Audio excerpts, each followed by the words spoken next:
Hello. So, I'm pretty sure by now, everybody have heard that Sailor Moon's gonna be rebooted for 2013, and I'm so excited for it. So, it's gonna follow, for those who haven't heard, yeah, it's gonna follow the manga a little bit more closer, which I'm quite happy about because the anime really deviated a lot from it in many areas. Some things I did like, don't get me wrong, yeah, I do love the anime. And some of the changes I did like, and some of it I did not really like because some of it didn't make sense, but whatever. The live action that was back in 2003, I liked because it did follow the manga, but it also had its own thing going on, which I really, really liked as well. Because there's some things in there that was just like, anyways, I'll talk about the live action some other time, yeah. But anyways, this video gonna be about a wish list that I made of what I want to see in the reboot of Sailor Moon. So let me just get it right now. Alright. Mamoru and Usagi's relationship. So, in the manga and in the live action, you got to see Mamoru and Usagi fall in love as Mamoru and Usagi. It wasn't the Moon Princess and the Prince of Earth falling in love with each other. It wasn't Tuxedo Mask and Sailor Moon falling in love with each other. It was them two as, civilians, if you will, falling in love. And in the anime, you didn't really get to see that. All you saw was them kind of bickering at times. Small instances where they kind of looked at each other were like, good looking, but nothing more than that, yeah. Mamoru was going out with Ray at one point, and I do not like that because, okay. Mamoru was talking about OTP, so kind of Ray kind of got a little bit in the way, so I was like, Ray. But anyways, it wasn't her fault. Writer's fault for some reason. They changed Ray's personality. Anyways, I'd like to see them fall in love as themselves because they didn't really, it felt more like an obligation that they were together because it was their memories coming back which brought them together instead of we actually have a bond already and we are destined to be because we keep falling in love with each other even in different forms. And yeah, that's why. Personality of the rest of the girls. Everyone's personality, not everyone, but like some stuff were tweaked in ways I didn't like. For example, Ray. I don't like Ray's personality in the anime. They for some reason they changed her from kind of like, she didn't like boys in the manga or the live action, yeah. She was distrustful of men in general because of her relationship with her father after her mother died, and they went deeper into that in the live action, which was why I like the live action. She was more mature. She didn't bicker with Usagi going sticking their tongues at each other. They said she was fiery and she had some good comebacks and stuff like that, but she wasn't immature. She was how a typical, I guess, posh, because she was posh, shrine priestess kind of girl was, and very graceful. Like they even thought she would be the Moon Princess of how graceful and how poised that she was looked. And in the manga, I can see that, but in the anime, it was like, no, not you, no. Usagi's personality, again, in the anime, they made her, they put her personality a little bit down, and I think it was just done for comedic effect, just to give us something to laugh about. And yeah, it was quite funny, but she suffered as a result of it. Like her personality was suffered, her growth, character development suffered a little bit of it because in the beginning, yes, she was ditzy and kind of didn't want to fight, and because she didn't know how to, but with each, passing time, she got better and better. She was quick to stop a monster easily. In the live action, you do see that where you have episodes where it's Usagi by herself fighting off a monster just easily. Just watch a clip of the live action and you'll see that's how Usagi is. Go and read the manga, then you'll see how it wasn't a thing for her. She wasn't running away, jumping around, screaming, "Where's Tuxedo Mask?" You know, she did it by herself. She was good at that. Who else personality? Minako's personality. She again was a little bit more mature. Like her and Usagi, they even said so many times that they are very much alike. That's why they got on the best, I guess. But she was also quite mature as well, you know, because of course she'd been doing it before all of them, you know, as Sailor V, and she played the leader role much better in the beginning, because Usagi in the manga, she was dealing with a lot of stuff with her memories coming back, and she was kind of sick at times, and Minako stepped up to be the leader and, you know, rose to the occasion to lead the rest of the girls to battle. So yeah, I like to see Minako being a leader, and I like to see the freaking sword too with Minako. Yeah, the legendary moon sword. It was shown in the special live action episode. So yeah, the wedding episode.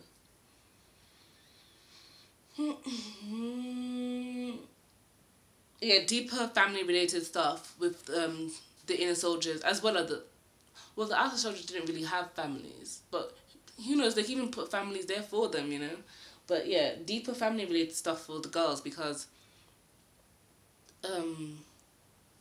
they were more, okay, you didn't get to see any of the girls' families really yet. It was seen as you only saw Usagi's family, and obviously she's the main character. But it would have been nice to see like Minako's family as well, because we only see them in Codename Sailor V, the manga, right? So I think we should like bring in Minako's parents, because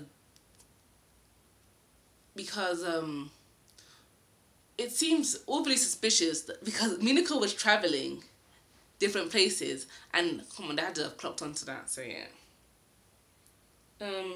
Ray's parents. So yeah, like I said before, I like to see her bond with her father and her grandfather, because like her father's the reason why she was distrustful of men in the first place, because of her mother's death, and her father didn't really give her the emotional support she needed. That's why she went to go and live with her grandfather. So I like to see that a little bit more. Army's parents are divorced, so I like to see Army's mother, because we saw it in live action, because she was worried about Army's grades. Who else? Makoto, she's basically an orphan, right? Because her parents died in a plane crash. They touched on it a little bit, that she was quite lonely and stuff like that. So I had to bring in that more. Who else? Yeah. Chibiusa. She was annoying. I know in Japan she's like well liked, she's quite popular, but a lot of like other fans outside Japan obviously do not like her. I do not like her in the anime sense. In the manga, I can kind of sympathize with her more. She was much more sweeter.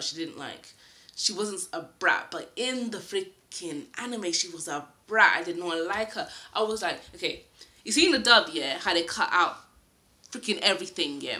I remember back in the day watching the dub thinking, Serena, slap that girl. No, just slap her. She's being stupid. Slap that girl right now.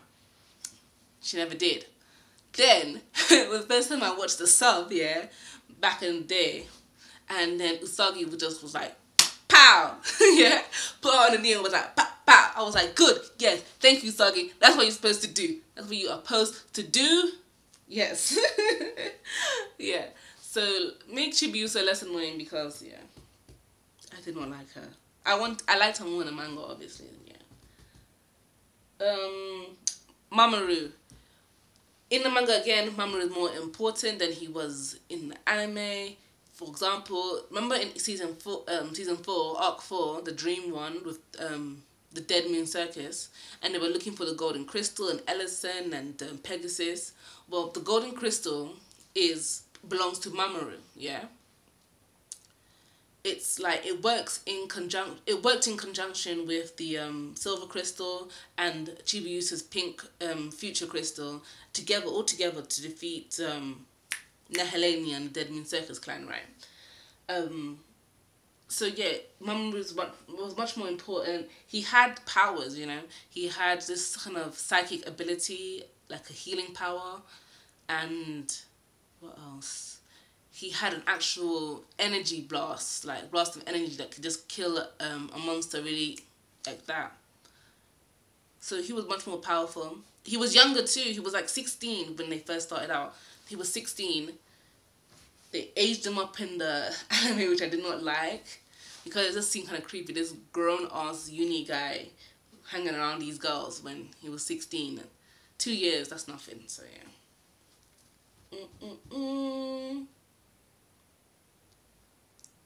Oh, another thing I just remembered right now, yeah, in regards to Mamoru and Usagi. In Arc 2, the Black Moon family, yeah, do you know the part where they broke up in the anime? I do not like that, because in the manga, this is the time they were supposed to be developing their relationship further, and they even had sex. I don't care what nobody says. When you lie down on top of each other, and it cuts, and it goes to like roses and fadey backdrop, and then it's to a next scene. Come on now, they had sex. I know they did. They did. So yeah. Outer Soldiers.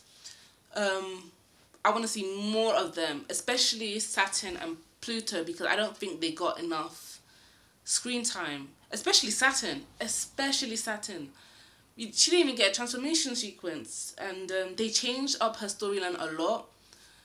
To some secret, like, okay, Hotaru was a cyborg because of her dad's like experimental work with, what's it called, superhumans, metahumans, or something like that, with the whole diamond egg, some things. Anyway, she was like a cyborg, and they were putting like, what's her name? Mistress Nine was inside her. She was living inside her, and you know, Pharaoh 90 and all this other stuff. In the anime, they made it more of Mistress Nine and Pharaoh 90 were the one who wanted to rule the earth, destroy the earth and everything. When in actuality, it was Saturn who wanted to come and destroy the earth, not save it and defeat Pharaoh 90.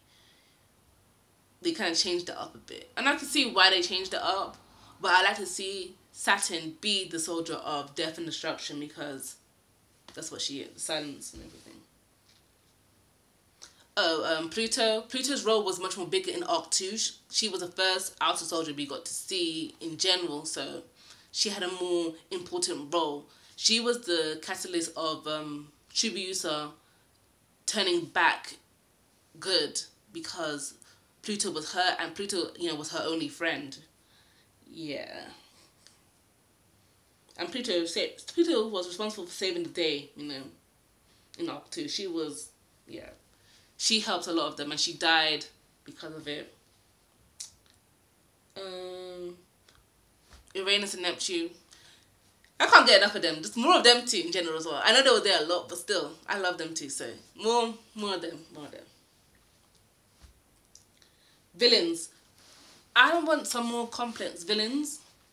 Like, okay, no more redemption for a lot of the villains, especially Nehelenia. Nehelenia does not deserve redemption. I don't know why they did that. No, I like Queen Nehelenia, yeah, because she is the only villain that they fought that wasn't some big, ominous, giant, dark cloud. She was an actual, like, person all the way through, yeah? Because the first villain they fought, it was Queen Metalia, right? Big, giant, ass, dark cloud. Then second one was Wise Man, right? Wise Man. He was a person, but then turned into a big, ominous, dark cloud. Then there was Pharaoh 90, again, big ass dark cloud. And then 4, Nehelenia. She was not a cloud of darkness, yeah? She was a physical, like, being that they could actually, like, doom with, yeah? So that's why I like Queen Nehelenia. Plus, she was, like, the first villain chronologically in the Sailor Moon universe that we actually see, because she was back there on the Moon Kingdom, yeah, and it was like hinted that she was been there since the beginning of the Moon Kingdom, so yeah. And she cursed Princess Serenity, saying that she would die before she can inherit the throne, inherit the Silver Crystal, which she did because Queen Beryl and the gang. So yeah, Nehelenia, she does not just want friends. I did not like this. Oh, I just want friends. I just want to. No, no, mm-mm. She didn't want friends. She's a fourth big bad. No more redemption for no more redemption. If anyone should be redeemed at all, yeah, it should have been Queen Beryl, because she started off as a normal person and then was corrupted by Queen Metalia, and we don't really get to see much of Queen Beryl's journey into darkness and why she was that. I guess they kind of touched on it a little bit in the live action as well as the mangas. She was just jealous because she wanted to be with Prince Endymion, and it was like, yeah, but and what? Like, I want to see how she managed to turn the Earth people against the Moon Kingdom. Because, alright, I saw this really, really cool fan art by someone. It was really good as well. Okay, I forgot who it was, yeah, but I'll put a link if I remember. It was of Queen Beryl, yeah, standing on this, like, mountain top or this cliff or something, yeah, with a big flag in her hand, yeah. And it looked like she was, like, leading the troops, like, against the Moon Kingdom.